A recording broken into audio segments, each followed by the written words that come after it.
with Solus, who is 6th place, Solus. has a 3 Nivea, no Shio but finally has hit it in the shop. Okay, I had to restart the stream a little bit here, but Okay, this we're is selling like second Nico, which feels pretty much bad, like but the mid-game reality is there's no of way to game play 1 two Nikos on of this the board finals, because he so has to have the 2 Anivias on the board starting to heat as up here. well. Is this the rare situation where it's going to make sense to cut Soraka, or are we just going to be rolling with 4 Evoker, 7 Jade, only getting double trouble value on the Anivia for the rest of the game? I don't even know. I feel so lost myself. I'm dizzy, Bryce, and Solus looks dizzy, and even worse, he looks dead soon. He's down at 8 HP, just got completely ran over by Sogda's board. So I'm not optimistic. I think Solus might drop off here in 6th. In reality, I think this might be the first time he's ever attempted this kind of line. So bold to try it in tournament, but alas, it does not seem like Solus is destined for top 4. Yeah, live by the sword, die by the sword. Solus, one of the more creative players in all of the field. So, you know what? He had a game plan, but he didn't really have a backup plan. That was his issue. He didn't hit Shio Yu, and he was basically stuck at that point. Ultimately, he finds one now, but it's way too late in the middle of stage 5. He seems almost destined for a bottom 4 in the situation. Taking stock of the lobby, our only win streaker is Bordosaurus on that Dragon Horde board. We have seen Asa. We have not seen his built different transition, but we can assume he's in a pretty good spot. We've seen Sox in a pretty good spot. So this is a lobby that's getting relatively tight. I wonder if Lucan's mages can somehow sneak into the top 4 here, but it feels like we're in for a wild finish among this top 4. Man, that was a really amusing carousel, by the way. It seemed like one player was indecisive, and they took an item that the person behind them wanted to take, which caused a little domino effect, some unusual rush hour traffic and convergence, as we just saw, as we take a look at Solus, which should be his last fight going up against Bertosaurus. I just don't think that he can go toe-to-toe with all of these dragons from Bertosaurus. Siphon gets unfeathered access to the back line, just has to make a rampage over to that Nivea. Bites the Jade statue, giving an opportunity for Prismatic to go. Everything is pumped up. This is actually exactly what Nivea wants. Nar is underrated. Is Double Trouble that good? Is Double Trouble that broken? It is not! Especially early It is a game. balanced augment. Solus is going 6th. We have our top 5 as we wrap up stage 5 with one final fight. Let's check in with Lucan, who has found Aoshin Mage. This is the strongest version of this composition. He's got utility, he's got a lot of healing, he's got decent front line, but it just feels like it's not going to be enough for a top 4 yet. That is a huge hit, though.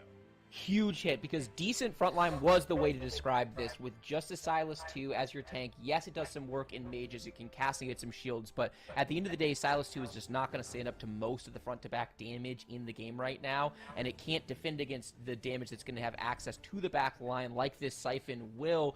This whole fight is going to come down to whether or not Aoshin can stay alive long enough to cast. Siphon dives into the middle, and it bites the Aoshin. That is Lucan's entire source of damage. He is losing this fight. The only question is how much damage is he going to take? I mean, he can't die here, but I think part of him died just now. That was that was dirty. Like the Siphon just came in, somehow a heat-seeking missile straight onto the Aoshin, and amidst all the blinding light and the CC and the utility and the knockup and the shroud, decided to sniff his way to Aoshin's face and just bite it off. It was absolutely big massacre. Now taking way too much damage. He's down 5 HP. Nubao's at 8 HP, and that is going to be potentially the difference between top 4 and bot 4. Picks up a second Sunfire Cape at the end of stage 5. That is not going to be helpful either. The extra HP buff is nice, I suppose. Maybe you spread out your front lines, but I'm pretty sure he's going to try to reforge that to something better. Yeah, definitely wants to reforge that item into something better. Rolling very limited upgrades still left available here. Really just the Rise. There's a Bard in shop, which you would love to play for the extra mana generation, but there's just no way you can justify giving up on 5 mages under the circumstances. It's good. It's good. Thieves' Glove is good. I mean, it's definitely one of the better options you can get. Limited choices in terms of where this Zephyr and Shroud are going to go. Lucan, you know, in many ways, probably just positions for Nubao. We see Asa back on a streak. I've peeked at Asa's board, and it is terrifying. So we're going up against Nubao's Ghost. Ghosts are weaker, so Lucan could theoretically win this fight. All right, we'll see. needs to get the cast with the Ao Shin. This time it's positioned it far away from the clump. I think if there's any criticism, the previous fight, positioning wasn't ideal against a Siphon setup. Ao Shin does get the second cast, and you can see the power, the potential of the board is there. This pickup of a Rise 2 is also nice. New Battle did take that loss. Lucan is in the top 4. How far can he go? He's going up against Asa or Sox, both with scary boards that build different Double Trouble, and that Corki build should be favored on paper. However, the longer the fight goes without challenging the Ao Shin, the worse it gets. 3-star Volibear comes out from Asa, and what an unusual board once again that we see. It's not really common to see a 3-star Volibear in a built different Double Trouble with this item set, but I am here for it, Bryce. Oh, I am also here for it. This is some woke stuff from Asa. Repositioning I also thought about using Nico as he is just able to like dodge a that shroud. tank. These Corkis are going to be pumping out massive amounts of use DPS. Nico, Lucan like, needs his to front copy line a to stand Siphon for or something, way longer than it's been and able to. just give Even if her this crazy Ao Shin is able to tanky cast, shield so if she it's can not stay going to pump out alive. the damage to take care of Asa's board before he dies, he is That's out for in sure first place. something I And would do. Asa with another win. He did get a loss here a fight ago to Bertosaurus's board. So Bert, the only person on a win streak, but Asa still with 30 gold and plenty of potential. He could theoretically go Corki 3, especially once Sox dies and those Corkis are back in the pool. I mean, this is just cool. Yeah. This is TFT at its finest, so to speak, where you're just creating something on the fly. I don't think Asa went into this game saying, you know what, I'm going to reroll Volibear Lee Sin without Dragon Mancers and then stick Corki behind them. And I think he's doing a great job adapting to what is presented in front of him. Is he going to keep chasing Lee Sin 3? He does not. He found a pair of Yasuo's, going to itemize accordingly. A last-second reposition just to mix it up in case Bert was trying to get the advantage over that. And we'll see who reigns supreme. Is it the double dragon or is it the double trouble? As Siphon does rush immediately over to Volibear 3. Volibear not able to get it done. Corki bites the dust, but there's so much presence remaining just from the power of the augments. And look at this Volibear go. He will not be denied. Asa is going to deliver a big blow to Bert. Yeah, big blow to Bert, and Sox was able to get a fight win there against a Ghost, so hanging around at 19 HP, still trying to contest this top 2. There's some good items here. The Mage Cap for Bertosaurus, so he's going to be able to get to the Omega Capped version of his board with playing around Zoe plus another Mage. Asa has his Yasuo blue buff denied, so he's going to go for a Thieves' Gloves here. Feels kind of bad. It's on a Lee Sin. It would have been his 8th Lee Sin, but we've already moved on from that iteration of the board. That's right. Oh, there you go. Sox gets the blue buff that he always wanted. And we are taking a look at Bird's board as well, who has gone to 9. Bird did stay at 8 for quite some time. Has a pretty interesting variation of the Dragon Alliance, or Dragon Horde rather, with mages, and he's backlining his Silas. Some really interesting choices here from Bird as we head over to Sox's board and see his showdown with Asa. Can Sox survive the onslaught of the Volibear and the Corki board? As we see if this mishmash of items can make it happen. Volibear does bite the dust, but now it's Corki versus Corki. Sona's Crescendo does not hit the Corki in the top right, which allows free open season, and just like that, Asa ends Sox's run here at 3rd place. And we have heads up fight that's going to take us guaranteed to stage 7 to see who gets the win in game 6. Yeah, the student becoming the master there. For those who don't know, Asa and Sox workshop TFT a lot together. Asa, a relatively new player, hitting the scene, coming to the scene by force last set and picking up right where he left off this set, in a great position to theoretically be able to win this game at 62 gold. Can theoretically roll down for Corki 3 to have Corki 3 with double trouble. Bertosaurus with the multiple dragons. There's a Zephyr here that's going to get onto the Nico, so there's no CC in the front line of the fight. Oh! Siphon almost went for a chomp onto the Volibear. Volibear is getting chain CC'd though, but it's really about the Corki. Can the Volibear stall as long as he can? Because Corki's the true damage-dealing star. Xiaoyu has awoken from the slumber. The Jade form gonna give some damage reduction. The big one misses. It's not gonna be enough. Bert needs extra juice. What more can you ask for from Bird's board? He's level 9.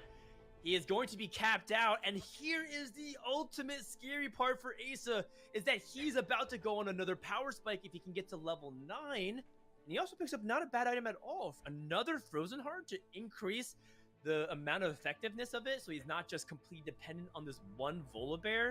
It's going to be very disruptive to all these dragons that are melee and have no Quicksilver. Yeah, and on Sox's side, or sorry, on Bertosaurus' side, this Shojin is actually enormous value as well. We've got a Zoe with a Rage Blade and Mage's Teched in. Zoe is an outstanding utility bot, and she's all about getting her casts off as much and as quickly as possible. That Spear of Shojin is going to add an enormous amount of value, especially if we can somehow find our way into a Zoe 2. Asa chooses to go level 9. I wasn't sure if he was going to opt for level 9 or if he was going to try to go for Corki 3 and hit the Yasuo at level 8. He's able to hit a pair of Corkis. He's one off. He decides to make that Hecarim, so he's got a good frontline unit. Asa has gotten quite a bit stronger, but this is awkward. He has to play this Vladimir. You have to...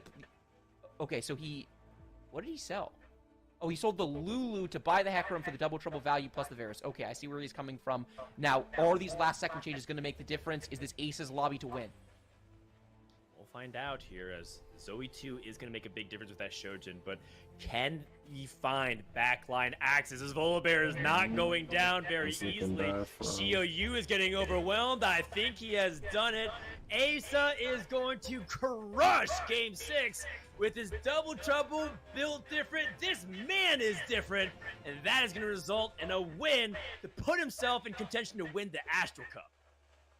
Asa playing phenomenal team fight tactics. Once again, beautifully navigates the built different line, plays around the Corki, hits the double trouble while he's at it, and this was just a case of really creative team fight tactics combined with broken augment interactions equals a first place. He decimated this lobby. There was plenty of potential power for him left to go. If his opponent's board had been a little bit stronger, we probably would have seen a Corki 3 and we would have gotten to see Asa cap out even higher, so GG's to him.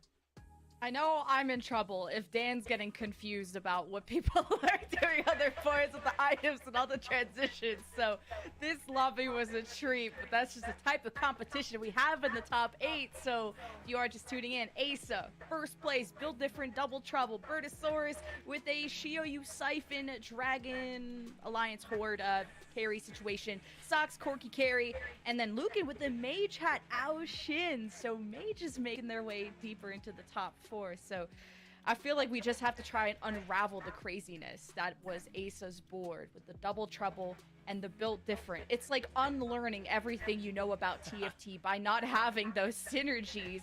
Maybe double trouble makes it a bit easier because you have the same units you can play, but it locks you more into a certain composition. But then you can't touch legendaries, you can't touch dragons, so it feels like you even said, Dan, that build different was maybe sketchy in the numbers or just something risky to go for. So what's the general approach, Dan, to trying to peak your board when it comes we're going to take a quick break right here. I'm going to go ahead and switch over the scenes, and then we're going to come back when the next game starts up. So if you aren't watching this live right now, you can go ahead and just skip over a little bit, and we'll be fine. Have to really rack your brain and think about the ways you can play early game boards. I think almost everybody understands how to capitalize on build different in the late game, which is play multiple dragons potentially because they cancel each other's bonuses out, or you play just all the 4 costs, right? Like you just put them all together, they don't have any synergy together, and I think that could be fine. But Asa took it a step further. He has double trouble, which makes his frontline a lot tankier, and he gets extra health from build different. Volibear is a unit that scales off of HP and attack speed, which is exactly what Double Trouble and Build Different gives. So it's like, it's actually really clever on a lot of fronts. And then he even adds a different layer of it, which is mixing and matching different utility units to help keep Volibear alive and putting proper itemization that isn't optimal. No one thinks Volibear should have Frozen Heart, Sunfire Cape as BIF. There's just no way in hell that is actually the best trio of items that he could do. But in that context, Asa was able to maximize his efficiency. And that's just beautiful TFT. Like, be able to take a situation that you can play 1,000 more games and you'll never come across and be able to properly assess and do the right thing for a dominant victory. There's no greater feeling. I know, this is not the Innovation Cup. This is the Astral Cup, and our players are reaching for the stars. So let's take a look at how the final scores tallied up for this lobby. So there is just the one lobby. So you witnessed it. Asa I know you guys are looking at this Corky volley bear carry question mark. You're just gonna have to look through the VOD to really understand the craziness. But Bryce, you get to talk too, of course. We had Dragon Alliance and Dragon Horde making an appearance in terms of augments, and very similar in ways that you can play multiple dragons, but Alliance gives defensive stats while as Horde gives offensive stats. Is there one that's stronger than the other, or are you just happy to play multiple dragons? I mean, if memory serves, the defensive stats are better than the offensive stats for the dragon boards and the statistics. I think that they're both just about dragons being really, really good units and being able to play multiple of them. So while I think players probably have a slight preference to one versus the other, they're happily taking both if they get it in a situation where it makes sense.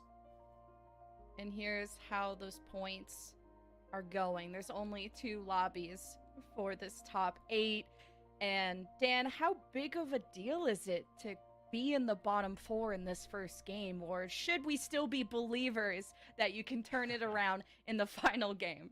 Well, the goals are different, right? So in this case, Nubao and Pakigam, they can't win the cup, but they can aim for top 4 still with a really strong placement and perhaps, separating, like, let's say Burt and Malalo do really poorly, and then Nubao and Pakigam 1-2. That's a way for them to potentially sneak in to that top 4, because that top 4, they're playing for those mid-set finale spots as well as prize money, and they all have a guaranteed spot for the next tournament in Jade Cup. So the mission isn't done, right? Like, I know Pakigam especially might be like, okay, I'm so far back. Do I just kind of whip out another Pakigam special? Like, hey, guess what other comp I've been laughing out? I think it's important to put your best foot forward still, because you never know what might happen. There's been crazier things and insane comebacks in the last game of a lot of tournaments to play for that top 4. So I know this is your final game that you guys just casted. So Bryce, I wanted to get your thoughts of just how the competition ended up today. I mean, you guys got to cast like a build different Double Trouble first place. Like, innovation is there, the execution is there, and the meta, although there's a lot of siphons, there's a lot of dragons, there's still a lot of creativity, and not over creativity like Dan mentioned like yesterday, although a little bit. Well, what do you think about the state of everything right now, Bryce? I mean, we definitely saw some moments of over creativity, and we saw some moments of beautiful creativity, right? Of TFT at its finest, people bringing original ideas, taking what the game threw at them and making it work.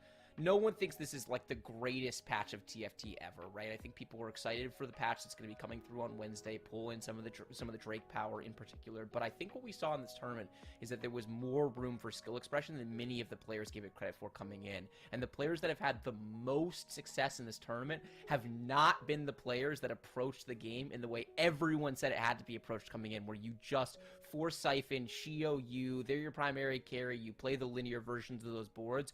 Yes, if you high roll those spots, if you get the early dragon, if you hit them 2-star, you can absolutely play that way, and it's a mistake to not be open to it, but we have seen a lot of other lines find success, and the people who are topping out the charts so far in this tournament have been the ones doing both. And sometimes the game speaks to you of what composition you can run. I know Riley mentioned that in their cast of the game gives you Jades, the game gives you a high roll dragon, you just gotta run with it, and that's the type of flexibility you need to have. And Dan, final takes on the meta and the competition we saw over Astral Cup. Man, thank God competitive TFT is back. I mean, I was just putting my thumbs, banging my head, hoping for dragons on ladder. Like, I'm like, I want to cast a TFT. Like, this is where we belong. I think a lot of players have had a lot of fun. Yes, there could be improvements to Dragonlands overall, and they will be coming. You know, we usually get exactly to that perfect point. But man, I'm just so happy to be back and casting with Bryce and Lemon Kiwi. You're back also. I hope we get to see you again. I hope it's not just the one cup and then peace out. I think it's been fantastic. So if y'all haven't already, make sure to check out Lemon Kiwi. She also does some other games and commentary. She's just a fantastic host. So show her some love if you get a chance. No, you show Dan some love, because I've studied his streams and VODs and his analysis of the Chinese TFT and everything. So if you guys want to learn TFT outside of this, check out our players, check out our casters. They stream and they do cool stuff. And Bryce is a pretty good lawyer and can help you out with your Bryce is also present, and you know what? In your presence, Bryce also graduated. In your presence, you two, I'm fine with that. Happy to be along for the ride. You know who's also present? Ball Street and Fantasy TF2 have been supporting the scene for over a year. Make sure you go get your predictions, your little legend eggs. They have big plans for the scene. Please go show them some support too. We have one more game to go. We're going to bring Boop and Riley back. We're going to say goodbye to Dan and Bryce for now. We'll see them in the future, and we'll see what happens next in the Astral Cup.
Somebody's on the pitch.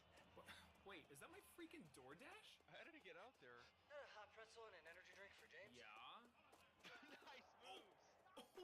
Never leave the game when you order with DoorDash.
It's the final showdown. Oh, I really tried hard not to sing it, but it's the final game of the Astral Cup around the corner. Our 8 players are here to duke it out to decide who's getting the biggest piece of that prize pool pie.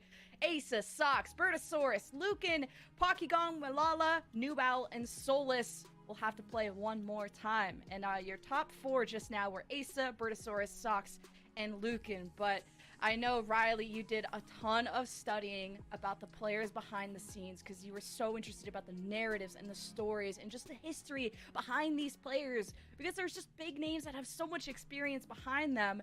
So tell me everything you know about Asa, our first place winner from the last lobby. Everything. Yeah. I know Everything. literally everything about Asa that is ever to know. But this guy popped up in set 6 and won Challenger Series just out of nowhere, the set 6 Challenger Series, and for me personally has been my player to watch this set. Do I think he's going to establish himself as like one of the top 3 players in the server? Maybe.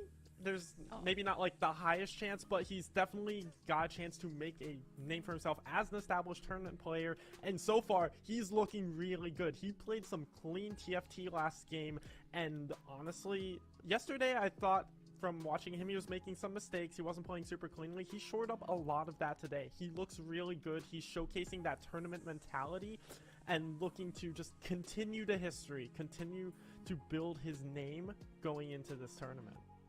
So I also want to mention something about Asa as well, because something we say all the time is, oh, we have the new people coming up. Oh, who's going to join the old guard? And I think Asa, with that last game, proved that in the right circumstances, Asa can be one of the best TFT players, not in just North America, but in the world. I literally haven't seen a Built Different comp win like that in forever, right?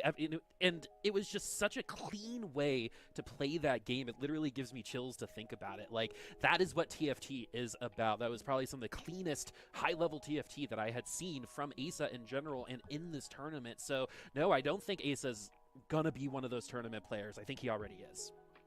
I know, when we have Dan, our resident brainiac, who didn't know what was going on. 3 first places out of Asa, only 1 bot 4 all day. Asa is the person to beat. Our final game is hitting the carousel. Riley and Boop, take us away. All right, everybody, this is it. Over 2 weekends, the 4th day, we are here on our very last lobby. Let's get we it. were blessed seeing some of the best TFT Final that we game. have seen in the last 2 lobbies, and we might be able to get it to the 3rd. Just like 2 lobbies ago, playstyles here, Riley, are going to be a little bit different. You're either going to have to sustain at the top or take down that #1 spot. Indeed, and for the 2 players at the top, Asa and the player we're looking at now, Beast Coast Sox, Sox is 3 points ahead of Luquin, who's in 3rd. So these are the 2 who are really gunning for the championship, and like Frodan and Bryce called out, this is a teacher versus the student matchup. Sox and Asa talk a lot about the game, but Asa, the newer up-and-comer, and Sox is kind of the old sage of TFT, so Just call him old. Okay. Figuratively old. Let's go with that. All right, so we already have Sox with this Swain on the 2nd creep round. So we already have 2 Rage Wings. This is a start if I've ever seen it. We also have that bow already, and we could get a 3rd Rage Wing on the board for this particular round. We're going to put the Ash in just in case. Dragon Mancers are going to be the way that we go. Executioner's Edge is the Mirage. Yeah, and for Sox, he got dropped a lot of these 3 costs, is going to have a pretty heavy econ start, with the bow being his 1 item, has an early Swain, has early Dragon Mancers. He opted to make 10 that round. He could have kept a Senna pair, opted not to, got a little bit punished, and oh my, that's a 1 item start for Sox. It is That's a a lot of gold. one-item start, but yes, and gold is one of those resources that high-level players always use better than everyone else, as we also re-roll already in our first augment. So we are stuck with every single augment from this point, though. Ascension, particularly with Swain, very good since the round is going to go long with this comp.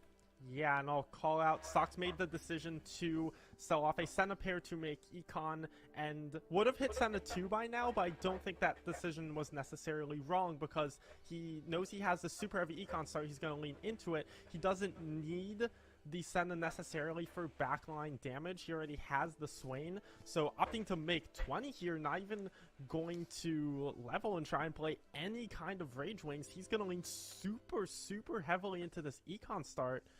This is... I can't even tell if this is characteristic Sox. He loves playing strongest board, and this just doesn't feel like strongest board. We have talked about Sox being one of the most fluid players on the Convergence, because he can go in and out of a bunch of different compositions. And so knowing that Asa can also do that, because again, the teacher and student situation, that we're going to get a really great potential last lobby, because it's not about the friends we made along the way. We want to win this money, right? So we got to beat our teacher if we are Asa right now. Speaking of not having strongest board, we do lose out just by 1 unit, though, and at 20 gold, we're probably okay. Yeah, Sox has got to be chilling there. He's opting into he's playing very specifically these 3 Dragonmancer units. This is something Sox actually talks about a lot, about when you're lose streaking like that, you need to kill units, and these 3 units are the ones he feels like are going to put out the most DPS and be able to kill a unit, and there it actually did kill 2 units, so Sox saving a lot of HP despite being on a lose streak. Very nice little opening play from him. And we can actually stay on that lose streak, if I'm being honest with y'all, because Sox can continue developing that economy by continuing that loss streak, and if we're able to lose just by 1 or 2 units every time, the consequence of doing it that way is not going to be as high. However, talk about high tempo. Bertosaurus on the other side of the board, 2 tier 2 Cannoneers, as well as an Assassin Olaf already. This is already shaping up to be a wild lobby. Yeah, so far the lobby not looking particularly strong. We saw Malala, who was sticking on level 3, did not have a strong board. Pocky has an unupgraded board. Solus, not a ton of upgrades. Just all around the lobby, not super strong openers. You got a couple upgraded frontliners battling each other on this board, but Bertosaurus is just taking advantage of that. The 2-2 level 5 with the Assassin Olaf, now the Shen 2. Pokygom finally hitting an upgrade frontliner. This lobby was looking weak early for a hot second. Now it's looking strong. Rise 2 for Luquin as well. Yeah, so many power spikes. Just what? Yeah, and we have an Astral Augment on the board here for Pokygom. That's not usually one that you see every day. We got a Giant Slayer or a Shojin, so that can go into a couple different areas, but we could also re-roll the Nidalee. We're very far behind to do that, but we have 14 gold, and we do have that tier 2 Bruiser in the front line. How much time is this Sir Thomas going to get in the front line to maybe try to steal a unit off the board? We will see. No items for now, and I imagine Pocky will not be going for the Nidalee. He did level to 4 early, but with the Intercosmic Gifts, I imagine he might want to lean into Varus. He has the item set up for it. He has the bow, the BF sword, so he's got some good Varus items, and on the loose streak for now, and especially when you're playing from behind like that, a lot of players will tend towards reroll because that's the easiest, or not necessarily easiest, but most reliable way you can stabilize after a loss streak like that. But once we know exactly where everyone's comps are, we are going to see that rock, paper, scissors starting to happen. Malala is going to get the bow potentially on the Olaf. If you're really trying to get into the heads of your opponent, you just stand in front of the item you want, and the second someone comes close, you take it. True. There's a lot of mental games you can play in TFT, so as we go on this carousel, yeah, Bert and Nubel just dancing around. I think Bert wanted the cloak, potentially the glove, not as useful in Olaf, especially since Bert already has 1 glove in his back pocket, so has the option of slamming a Hand of Justice on this Olaf. We'll see where he goes with that, depending, and I imagine Bert is scouting around trying to figure out, what do I need to slam items to maintain board strength. He is going to go ahead with the Hand of Justice on the Olaf. Yeah, we're going to just opt into playing aggressive. We have already taken a super aggressive 2-2 level, so Bert just opting into that aggression, just going to try and continue to maintain his lead. Investing in himself and this board right now. That investment part of it is this Olaf. We're going to see regular Olaf versus Assassin Olaf. Usually the Assassin works out, but Nubel running a couple guilds. We actually saw a Guild 6 comp a couple lobbies ago take over a 9 Shimmer Scale comp. That was more so the Shimmer Scale's fault, but we did see that do pretty well, as Senna going to take out the Twitch, and we should be able to deal with these guilds, no problem. New Bow will take the loss. Yeah, Bert's opener is so strong with the Shen 2, with a couple upgrade Cannoneers in the back line, plus the Olaf. It's a Sin Olaf. We all know at this point how strong Assassin Olaf is, so Bert now the last one on a win streak, no one else at 100 HP. On the opposite end, Malala Pokygom still lost streaking, so Bert, I imagine he's looking at the rest of this lobby thinking, yeah, I've got a solid 5 streak going, I imagine he's thinking he's going to keep a solid 5 streak going into Solus. Has the set 2, this might have some potential to contest for the 5 streak. Set 2 early on in stage 2, very, very good. The Olaf, though, gonna be able to take it down. No attention onto the Olaf until the set actually did fall. Not quite done yet. The Karma might be able to sneak some damage into this Olaf to at least take one more unit on, maybe 2. Are these Cannoneers going to be able to finish out this Jade comp? They're going front to back, got the Karma. It is just let me turn crossing my your T's and lights. dotting your eyes now. Okay, Bert is thanking Mortdog that he won that fight a little bit. Just some of the fight RNG working out just his way. The Shen actually got the cast off on like 2 HP, blocked a ton of set damage, and that let the Olaf get all his damage onto the set. So Bert is going to maintain that 5 win into Krugs. ASO with a 4 win streak as well. As we're taking stock at the rest of the lobby, again, Pokygom, Luquin, and Malala all down at the bottom of the leaderboard with less than 80 HP. For Malala, his econ isn't bad. It's just in a bit of an awkward spot now because he wasn't able to 5 loss through stage 2 and is now playing around this Nidalee reroll, so he's only got 2 Nidalees. Normally Nidalee players are going all in on 3-1 trying to find Nidalee 3, and his odds of hitting Nidalee 3 from this spot are just frankly not great. We are still level 4. They might not be great, but crazier things have happened in the world of TFT. I think we literally just saw 2 of them in the last 2 lobbies, where it looks like we're going to stick around for now, maybe econ into level 5. We're going to keep rolling a little bit later because this Nidalee is our carry. We have the Rage Blade, right? We've got good items for the Nidalee. We just got to commit at this point because Malala has committed to falling down the leaderboard, unfortunately. Had actually, I think, a couple points ahead of some other players in this final lobby coming in here in the top 1 spot. But now that we're here, the consistency hasn't been. I have a sneaking suspicion that Malala is actually pivoting. That this Astral shop you're looking at right now, absolute disaster. Not a single Nidalee. 3 Nidalees on 35 gold. Some players have hit Nidalee 3 by this point. Malala only with 3. And I have a feeling he has decided to just cut his losses. Yeah, he threw away some of his gold, but there's a chance he just levels the 6th tier, tries and maintain a normal level curve, because Nidalee 3 really does rely on hitting it super early. So we'll go into the 3-2 augment choice. Recombobulator is interesting for Pocky, although I don't know if he's in the spot to necessarily do it. You know, if you like excitement, Recombobulator is the choice, but if you like winning, Tiny Titans is the choice here. Tiny Titans, not the most exciting augment in the world, but we saw Tiny Titans deliver a top 4 a little earlier today. Look at all those items, too, on the bench. There are a couple different directions we can go with those. Yeah, Intercosmic Gifts providing those items for Pokygom. He hasn't found any Varuses yet, and with these items, there's the Varus. We finally got one. Go swap that in. Yeah, I imagine Pocky's playing around the Varus, has 6 Astral in for now. Isn't gonna quite have the APM to toggle the 6 Astral back out, but it does have the APM to find a random Nami 3. Now it's just about putting these items on.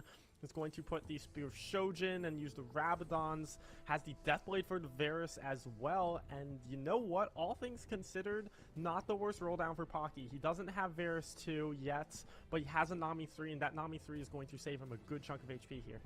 We actually saw Clear use the Nami 3 really, really well to buy time for Varus in this exact situation a little, I think, yesterday. The Nami, though, is going to keep some people alive a little bit longer. We're going to get some ults, but I don't think we're going to get any more unit kills. There it is Pocky going to take another L. Yeah, and interesting, Pocky didn't slam the Deathblade. I'm not sure if he thinks that Deathblade isn't one of the best Varus items, or he's wanting to save those BFs for maybe a little more ideal Varus items. I'm really not sure there, but we'll check back in later, see how he's doing with his Varus items. For now, we're hopping back on board with Solus, who is playing around this set for now. The Bloodthirster, Hand of Justice, the double healing, not necessarily ideal, but it is item slams, and it is doing well enough to save Solus HP and keep him at 86 for now. And we're going to get Vamp, too, because of that guild spat. So everyone going to be alive just a little bit longer, but if everyone gets tackled by Siphon, now that the Rageblade and Hodge is on that unit, it's going to be tough to try to win some of these rounds. However, the Karma is focusing down that Siphon for now, but it's only just a matter of time before Siphon is able to take her down. I mean, if we do get to Guild 6 or Guild 5, that's definitely going to be a little bit more competitive. But the thing about Siphon, too, just so good at Tier 1. I'm also just going to gas myself up a little bit here. I called it with Malala. He decided to push level 6 on 3-2, cut his losses, and guess what? He gets rewarded for it. Stage 3 Siphon, Rageblade, Hand of Justice. Well played. Well played. And so there's going to be a lot of Vamp on that board as we're going back over to Lucan, who's in 3rd place. A win here and a bad result from Sox and Asa might be the way to the top. And just to kind of check in on where everyone is, I do believe that Sox has to finish 2 spots ahead of Asa if he wants to win against Asa, if they both kind of top 3, for example. So a lot of people just 1 point away. A lot of people some people able to sneak into this top 1 if Asa and Sox fall off. But Sox is in first place, 86 HP, and I just want to remind everyone that I think we had a bow for that first initial item start. And Sox being at the top of the leaderboard like that with such a high econ start is going to be able to push level 7, and I imagine has a boatload of money still, even with that aggressive level. So that's pretty much the ideal spot in TFT. You have a lot of health, you have a lot of econ, you can push the higher levels and just maintain board strength all the way through the game. So we'll have to see what Sox's board state looks like later. For now, in this fight, Luquin versus Solus, we've got 2 boards that have upgraded 3-cost carries, which is a pretty good situation for Stage 3, but this Ryze is just taking a lot of incidental damage to this Volibear, and this Volibear too from Solus, just putting in a lot of work. Volibear 2 does have that AoE damage you saw just then after a couple auto attacks, and we're going to heal up. Look at that. We've got the Guild Spat, we've got the Bloodthirster, we've got the Hodge, right? So it's going to take some anti-heal to break through that particular comp, and there wasn't any on this board. Ryze is going on the bench. We're switching over to 3 Mage, going to put some Astrals in and roll. Yeah, I wonder how this variation Luquin is playing is going to pan out, what version of mages or AP is going to run, has the Shojin Archangel, so is very obviously going in the AP direction, but we've seen some mixed results with mages. The just standard rises have not been doing well. When we've seen mages succeed is with the Whisper variations playing around Siphon as well, but no Stage 3 Siphon going up against Malala, who did hit the Stage 3 Siphon. I wonder how Luquin is going to be able to find his power from this mages when it's not something we've seen have a lot of power, at least in the kind of older, basically focused around Ryze versions. So I like the idea here, actually, on this particular board. There was a ZZ Rot, which may have actually done enough here for the Ryze to start picking it up. We're about, like, 3 auto attacks away from another ult. Are we going to be able to get there? No! Ryze barely. I mean, if we had more attack speed, we obviously would have gotten to that ult, but you're seeing the potential, right? But you're also seeing the biggest drawback of Ryze, which I feel like you barely lose a lot of those rounds. Ryze 3, though, can make a difference. I believe Appies was running that a couple lobbies ago. Yeah, Malala was able to level to 7 on Stage 3 as well, and that helped him maintain the win streak. I would say that fight was a level diff. And, you know, I kind of ragged on Malala a little for, wow, high skill, hitting a dragon on stage 3. In all fairness, I think that he deserves a lot of credit for recognizing that Nidalee was not an out. A lot of players would say, I have mentally committed to re-rolling. I'm going to re-roll no matter what. Oh no, I didn't hit. I guess I'm going 8th. Malala recognizing if he stops there, his econ won't be in shambles, and he can just push levels, and then he gets into the siphon, and then he can use that to push these levels, and he only got that siphon because he decided to push levels in the first place. Malala coming back on fire there. Sox on fire as well. When you're able to develop that kind of economy and then get items, but you were winning that whole time, I can only imagine the advantage Sox has right now over the rest of the lobby. But it's still pretty close. 26 HP from bottom to top, so Pokygom still not out of this either, as there is a Twitch 2 in the shop. We're waiting till we win this to see what we're going to do with our econ. We do have some Frozen Heart action. I know everyone's favorite item there on it's the my favorite item. Talon person. But now there are a couple talents on the bench too. We're at 20 gold, level 7 at floor 1. This is pretty standard, right? We of course would like more gold always, but 20 gold at this point, 3 loss streak.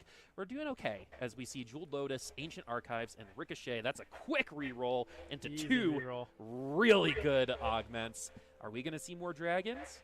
I would be down for Dragon Horde if we had any kind of dragon set up this game, but Asa really doesn't. Does find the Corki 2 though, and with the Portable Forge able to pull an Infinity Force, so that is a very stacked Corki with the Giant Slayer Infinity Force Last Whisper. We probably need to find a couple more upgrades. This front line's okay with the 4 Bruiser, with a Sunfire Tom Kench, but for now I think off the Corki 2, yes, Asa would ideally like a Dragon as his front line.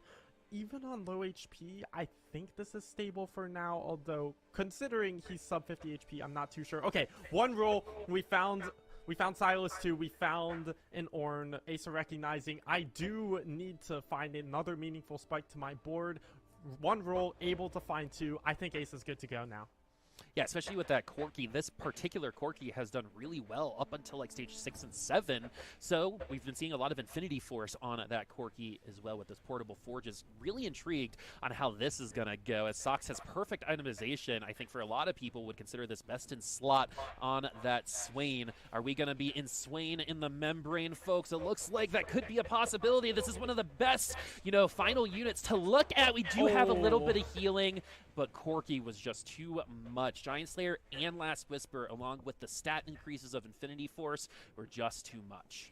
Yeah, just so many stats for Ace's Corki, able to take down Sox's Swain board, and part of that is Sox isn't playing the traditional 6 Dragonmancer Swain. He's currently identified that he has upgrades on some of these frontliners and doesn't necessarily want to downgrade his unit quality just to play 6 Dragonmancer. For now, though, he is going to not quite push level 8 yet, play 5 Dragonmancer, which looks like a grief until you consider the power of the Dragonmancer trait increases with the star level of the Dragonmancers on your board. So yes, you're not quite getting the 6 Dragonmancer, but Sox still getting bonus power onto the Swain from 5 and those extra Dragonmancer units. Yeah, Bertosaurus already at level 8 at 4-3, has a Siphon on the bench. Swain, once again, not enough on that one. We've seen Swains take a lot of these rounds, but that's just too much HP to get through with that static shift. Swain 3, though, might be able to do it along with Dragonmancer 6. Yeah, and Sox is going to go level 8, has 5 Swain, so it's pretty this likely Isa guy, or the guy that won first place in the last game, now he's dead last slow roll this on game. level 7 to try and hit the Swain 3. All the Sox time. saying, I'm Whoever going to wins push level, first place, I the got next plenty of game money. they get dead last. And that's going to let him fit 6 Dragonmancer, fit Rage Wing, fit Jade, fit everything he needs into the comp, and especially playing from ahead, looking to be in a strong spot, especially looking at Asa down at the bottom, who also took a loss. If Sox can top 4 this game, and Asa bought 4s, Sox looking very strong to take the whole thing today. Asa, though, can never be counted out. Someone who is Absolutely not. Someone who is able to play a game of TFT like we just witnessed in that last lobby can never be counted out. We have the Swain moderately protected behind, tier 1 tank there with the set, the Jade statue. Now we get a better tank as the Gnar is going to leave the field for the Nico. Nico, such a good unit. And after today, one of, I think, the better uses of that Frozen Heart. Yeah, with a lot of frontline carries in the game. You've got Siphon, you got Xiao Yu, you got Olafs when they don't have Assassin Spat. You can get a good amount of value off of even a frontline Frozen Heart. You just want it on the opposing carries. Doesn't matter where they are. Normally we send Frozen Heart Assassin so we can hit backline carries, but against frontline carries, yeah, you put it on the front line. So Frozen Heart's still just a generally very annoying item. We'll see who in the lobby builds it. For now, Sox's 6 Dragonmancer Swain finally online. Just gonna run over Pokkygum for now. Yeah, 6 Dragonmancer. The power spike of that trait from 3, absolutely bonkers. Yeah, I mean, just look at the HP total. It is an insane increase there. Or in Swain increase, sorry. Yeah, I know. I knew you were going to do that. It's so funny. I know. Okay, but we do have double Hodge Rage Blade on this Siphon, so every auto attack is going to get a lot of HP back. This is going to be our Assassin Olaf. We've talked about Olaf being tempo-oriented. However, we got a pretty good tempo in the early game, but now this is kind of where you would see a comp like this. This is Nubal being Nubal. He's playing Assassin Olaf and has actually diverted Bert off of that Sin Olaf. I got word from production that he has pivoted to a Sinspat Siphon instead. But for Nubal, this is not a standard Olaf comp. What Olaf comp involves Xayah and Twitch and Cavaliers, but this is just Nubal playing Nubal. He's playing around whatever carry he gets and is going to just play whatever units he gets around it. Welcome to Nubal play, y'all. Let's see if it's going to be able to take down the Swain, who seems to be stalking us on every one of these rounds. It looks like the Swain's just going to be fine. Barely any damage to it, and that is the difference between 6 Dragomancer and 5. We also saw a 6 Ragewing Swain win today too, so looks like there might be a couple different kinds of directions. That was a pretty capped out board, but Swain seems to be a pretty good direction to go for that top 4 and that top 1 possibly, because that Swain 3 has a pretty good win rate as we get to our Dragon Treasure. Oh, these are good AP items for a board that has none of that to use. Absolutely not. I know, a Reforger, at least there's a sword here. Yeah. We have some gold to... Yeah, we have some gold to run. We have a Reforger, so we can kind of do a couple different things, right? We always have the Reforger to fall back on. Yeah, you got Edge and Knight. You could honestly pop these items on Nunu if Nubal is going to slow roll for 3 costs anyway. He can try for Nunu's 3 potential. Play around Nunu as a secondary carry. There are names for that I will not say on broadcast, but you can play Edge of Night, you can play the Gunblade, and have just good all-around unit quality on the board. Has a Xayah too as well. You know, I'm not going to say how good this Olaf board is because I just watch Nubal play and I get confused, but it's Nubal. He'll make it work. Some people might even say that Nunu is the greatest of all time in that front line, as we are at 8 units on the board and we're starting to pivot. We sell the Olaf and we're going to go a different direction. Okay. Yeah, just recognizing that the Olaf 2 is no longer cutting it and we will be going in a different direction, so I'm curious who he does put this Assassin Spat on. Honestly, my first thought is the Xayah. I don't know who else it goes on. You could just keep it in the back line. Also, let's see, the Giant Slayer, the Runans. Where else is this going? Any Assassin Spats? The Edge of Night is going to go on the Xayah, and I agree with that. Assassin Xayah is kind of underwhelming. It just ideally does well with spreading feathers in the back line. So the Assassin Spat looks like it's going on Nunu. So yeah, we've got a board for Nubal, which is a sentence I say about Nubal a lot. We've got a board, that is for sure. But for how much longer is Nubal going to be able to have a board like this? Asa at 12 HP. It's so hard to be consistent with that kind of high-level play. But everyone is so good in this lobby. Asa could be playing really well, but unfortunately, there are just other comps in this particular lobby that are playing a little bit better, as Asa is in first place. Potentially can get eliminated by losing a lot. But we do have some good units here. We've not been able to upgrade our Sona, but we do have a tank Xiaoyu, and we do have that Ornn as well. Yeah, Asa playing around the dragon upgrade. He hits for his front line. Just I'm looking at his composition like, what even is this? And then I see why he's in last place. I'm like, oh, so not going to be able to spit as much damage out. It's also the Corki just getting directly damaged by the Diana. It's still spitting out plenty of damage, but it's getting slowed down. Nubal's Xayah spitting out these feathers. Oof. Oof.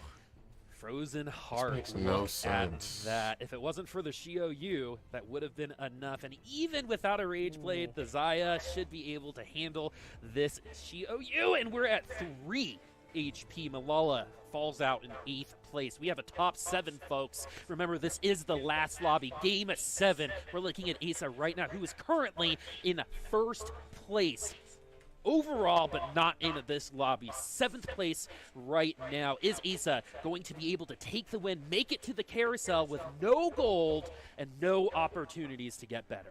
A small positioning mistake for Asa, having the Corki on the same side as that Diana made all the fight difference, but you know what? He's in 7th. Malala eats the 8th, the back-to-back 8s in the final lobby, so Asa's getting that extra point. For now, is he going to be able to take down Sox? Is this going to be his tournament life down to the guy who is looking to steal it out from under him?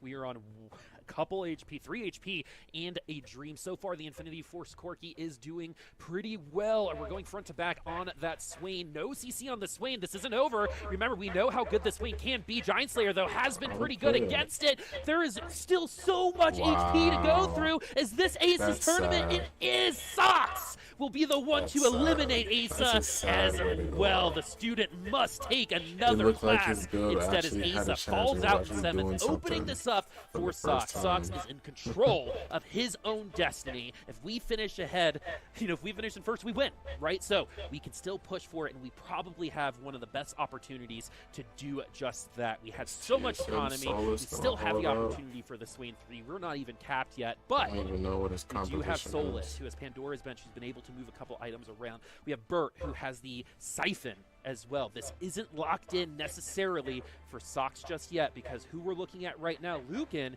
in 3rd place, can still play spoiler. And Luquin, yes, he's down. He's the one down 3 points to Sox. If he gets a first here, he could make up that difference and steal the tournament from Sox at this point. Finds a double Ao Shin shop, and that's the AP carry a lot of people have really been trying to tend towards as what can cap out in the late game. Luquin went fast level 9, has his Ao Shin 1 with a pair on bench. Is this going to be enough to hold on for now? Going up against Sox, if he holds on here and he can find Ao Shin 2, there's a very real chance he wins this game. Love the double ZZ Rot to give this Ao Shin time to ult. Make it rain. There it is. We're making it rain, folks. Is Rihanna around? It doesn't look like it so far, as this Rage Blade is starting to stack. Another ult from this Ao Shin is going to be the doom of the Swain, but no, the targeting is there. As that Swain is we get probably another take this win game from at Sox and that Swain. And Pokygom going out in 6th. That's Sox ridiculous. very happy to see that. Every elimination brings him closer to winning the Astral Cup. And for now, Luquin on 1 life. Nubal and Bertosaurus in his pool. Nubal the one he's contesting for placements, and Bertosaurus on a win streak. Still cannot find the Ao Shin 2 quite yet. And we saw that last fight, the Ao Shin 1, just not quite enough damage to take down that Swain. Is it going to be enough? Is it going to be Luquin taking this win? He gets the opposite side of the Frozen Heart Diana, and that's a great opening look to the fight. Still stoked about this double ZZ Rot, just to give any mages in the backline time. We actually saw ZZ Rot give Rise time a little earlier. Zoe ult gets a good amount of damage off. This isn't going to be close. Xayah with no Rage Blade attacks like she is in quicksand. but these feathers are going to fly regardless. 3 ults for I don't Alshin. think House Zaya's mentions, that good. says Zaya, as we move on to the next round. And Zaya Nubal is falls off dead. like right He's before out in 4th fifth. place. We have our Like top that 4. build, We have that's Solus, exactly how it Sox, works. Birdosaurus, and Luquin. Same And thing for happened with Sox, Soju. the Swain. It's looking so good for him. I think he just needs one more player to die, and then he's got this. I think we might be there already, but we'll make sure that all of the abacuses that we have are used correctly, and we're going to get those points for you, no problem, as it's going to be Last Whisper for this particular comp. That's not, you know, the worst thing in the world. We could give it to Ash to tag some people, but we would have, you know, we're already itemized on the Swain. That's where we're looking. Yep, the Swain 3 in the window! Luquin hits Alshin 2 as well, and Bard 2. We just saw a bunch of power spikes come in. Although That you damage imagine is this gonna Swain heal 3, him we've up seen so Swain 3 much. win so many lobbies. And yes, Sox is already looking so good to win the tournament, It's just but I'm one so down for shade. him to cap it off with winning the final lobby to secure it. 1 Yeah, J Sox for has a that new extra coach, his attack baby, speed. and I know there's going That to be some good celebrating happening if Sox is able to pull this off. We do have the Frozen Heart on the Nico here. We've seen that specifically win rounds. It's actually going to be pretty good against things like this Siphon, as the Nico is going to be able to stick around right in the middle of the convergence, giving the Swain the time. Swain needs to get taken advantage of by this Siphon. We do go that direction, but there's just not this Swain enough is damage. Dodge. Swain 3 is so strong, so good. That's going to be a 3-unit win against Birdosaurus. And honestly, Riley, this is feeling like a coronation for Mr. Sox. It is. The dodge chance capping it off for the Swain with the Quicksilver Sash. It doesn't get taken down by the Siphon. And in all fairness, great little fancy feet trick from Sox there to get the Swain away from the Assassin Siphon, so it could just do its work the whole fight. I don't know what Sol's score is. I don't know if he'll actually win the whole thing if he wins this. Alshin 2, still looking for Zoe, still looking for Soraka 2 to really cap out.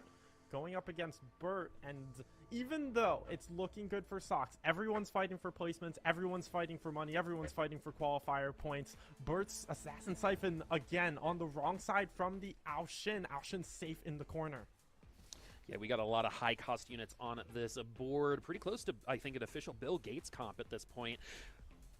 Beautiful Bard ult, locking that Alshin up for as long as it could, but there's only so much you can do. Siphon is able to do a lot, but there's so much damage on the board still. We have Redemption, we have that Thornmail, and even though we got the carry, we still got ourselves, as Luquin is going to be able to stick around in this top 4. 51 at the top, 14 at the bottom. And Sox took a loss to Solus, Okay, so let me it's see not Solus over and yet. Sox. Birdosaurus hits a Yasuo 2, even with the Swain 3. Is there a world that Sox actually bombs out in 4th here, do you think? I don't know. With know. that start, I don't think so, but we'll see. It is a Dragonmancer 3 Swain, right? Or Dragonmancer 6, Tier 3 Swain, and we know how good that can be. Wins a lot of lobbies. Let's see what this matchup is going to be. It is going to be against Sox. We saw Sox take the dub on this one. Will the 2 ZZ Rots give us I enough like time Sox to line up right Alshin now. It's take nice. down the Swain? Last time it was just an Alshin 1 that wasn't quite able to take down the Swain. We'll see if the Alshin 2 can make a difference. Here comes the cast. Here comes the make it rain. Here comes the damage. And wait, I is this... don't think The he's Swain making is this. in that There's no way. 1vx, but one more There's Alshin no cast way. is gonna go down? There's no way. There's no way. Oh, you no. do this. Oh! He takes down Sox! I was about to So say, close. like, I think that can go there's the other no way, depending way. on where the attention was for that Swain. That's So if disgusting. Alshin was on the other side of the board, Swain I haven't probably even takes seen no someone run a good swing problem. in a while. So I feel like we've got people Sox in stop 4th. running Burt, swing a little 4 bit. HP ahead of him. Lucan, 3 HP ahead of Burt, and Solus leading the way. Yeah, it's Sox was looking good to maintain it and get his solid finish that guarantees him the tournament win. Now he's the 4th highest HP. Now he's at 10. He's at 10 health. He could die right here. He could go 4th to Burt. Burt did lose the last matchup against this Swain. Yes. But So, Pike 2 now, the Burt is spiking up as well. Don't count him out. We just saw the Swain lose to the Alshin too. So this is the fight that could determine if Sox wins or if it opens it up for Luquin to take it all. all right, are we going to get an elimination in this round? Who's it going to be, Burt or Sox? We're going to see that Swain start to ramp up. The targeting's going to be a little bit better this time around, but the Siphon's going to get CC'd before it gets to the Swain, and the Swain's going to be able to take it down, no problem, even with that auto attack. That's and now good. the Rage Wing's going to try to get all that HP back, and it will do just that. Yasuo, not enough. Swain takes the dub. 4 players. Sox is still barely remain. holding on. All his fights Burtosaurus come still down to alive. Swain. No Like one his front goes down line, yet. it's just Luquin not as versus Solus. The defensive. Alshin looks like it takes down the Siphon. Luquin's still alive. What a nail biter of a top 4 we've got here, Boop. Oh my god. These top 4 have been here for a while. These were definitely the top 4 comps that we saw. I just want to remind everyone, Sox had a 1-item start, had 20 gold at 2-1, and look at where we are. There's so many people who, fumble the bag right at the end, even with an advantage like that, but Sox so good to be able to do just that. We're not going to go up against Why doesn't Burtosaurus, he which is the friendly use? matchup. Why Let's doesn't he see if just copy Solus is gonna give Swain? us 2 another victory. Look Swains. how close this is, Riley. Yeah, With, Solus what's the his one name? with What's a her Mage name? Cap, Yasuo 2, a Zoe 2 with a Guild Spat, and the Siphon. So it's going to be Sox's again, this Swain 3 that has been I 1v9ing think so with Nico, he many should have did 2 fights. Swings. The Some Swain kinda is lineup like looking like that. it'll take down the Siphon for now. Is it going to? The that Siphon extra still back stays line alive. It down goes would be down. really nice. Finally, does the Swain Because gonna right pull now, off the Nico 1v? just Exit suicide takes down the bombing every Yasuo. single It time, takes like, front down line just goes the, in the Daisy. But that's game It's though. gonna stay alive, and Burt going down. Sox making it to top 3. I believe that means he has won the Astral Cup. We will make that official call when we have all the numbers at our disposal. Lucan, though, with that ow at shin, trying to finalize this lobby win. What a great way to end the day with a comp that we barely saw throughout the weekend. However, this Swain has been able to 1v5, 1v6, a couple different comps so far, and seems to be able to control Siphon really, really well. Even eating a couple of those bites, Swain was just too much. Yeah, the Sox hanging in there. The Siphon not quite able to take down the Swain, and Swain very tanky from 6 Dragonmancer. The combination of all these traits that just means Siphon can't one-shot it. Even in this crazy capped out lobby, the Swain hangs on. What's with this Poking guy's around to the other lineup? boards. We've seen this so many times for Luquin. All these upgraded 5 costs, including the upgraded Aushin. Solus has his own upgrades. Why did he as well. have Nico Luquin kind of just rolling for armor fun now, just like, oh, like any chance the at middle of his 3-star 5 board? costs. So, yeah, just rolling for fun, and this could be the final Now fight of Nico Astral is Cup. on It's going hoisted in into there. Sox's Swain. 13 HP separates the last 3 players. Easy Rod giving time for our backliners. We lost this matchup the last time we were here. Ao Shin was the one to take the dub. We're not going to get barely any damage onto the Swain until the tail end of that cast, but this double ZZ Rod is going to allow the Ao Shin to get another ultimate. And it's all going to go onto the Swain. Lucan does win. That's double Sox kill. finishes in a 3rd. That is a double kill. And the Solus Astral is Cup scored, is though. over, friends, as we're going to tell you the winner when we have all of the results ready for you. But wow, what a weekend. Yeah, let what me see the 2 results weekends, for Lemon, that sure. we've gotten to see, especially these last 3 lobbies in terms of top-level performances from a couple different people. I was just trying to catch up. Just so many people died at once. So for those who didn't catch all the kills that happened at the end, Luke in first place with the Aushin carry, Solus second with the Siphon, Talon carry, Sox, Swain 3 at 3rd, and Burtosaurus, Assassin Siphon in 4th. Wow. 2 Siphons, but 1 Swain. What an insane final lobby! And we're gonna have to tally up the scores to see how this mattered, but this was... I don't even know how to react. Riley, you were insanely hyped, just like I was. Especially with the Swain, I love the Can we get to Ascension the scores? augment Can we get that to the Sox scores? had. What was the impact of the Ascension augment with the Swain 3 that Sox had? It's the combination of Swain being so tanky, living so long in the fights, and you expect him to be that 1v9 menace at the end. He pretty much guarantees get Ascension value on that unit. In that lobby, though, that was a crazy set of final comms. Just so many boards getting capped out, and I expect nothing less from the last game of a crazy stack tournament like this. And even Lucan, the last 2 lobbies, went mages, went Ocean, got top 4. Just drop the mic like that, because I know all the analysts, we were whining that AP and mages. Listen to you know, specifically. Yeah, I whined the most because it has costed me more LP than I want to admit. But Dan agreed with me, so if Dan agrees, then it's just correct. So, but keep your drum rolls ready. Keep your butts in these seats. We have our final scoreboard. Everything is tallied up to find out our top 4 going to the mid-set finale. And but let's go to the lobby winner first.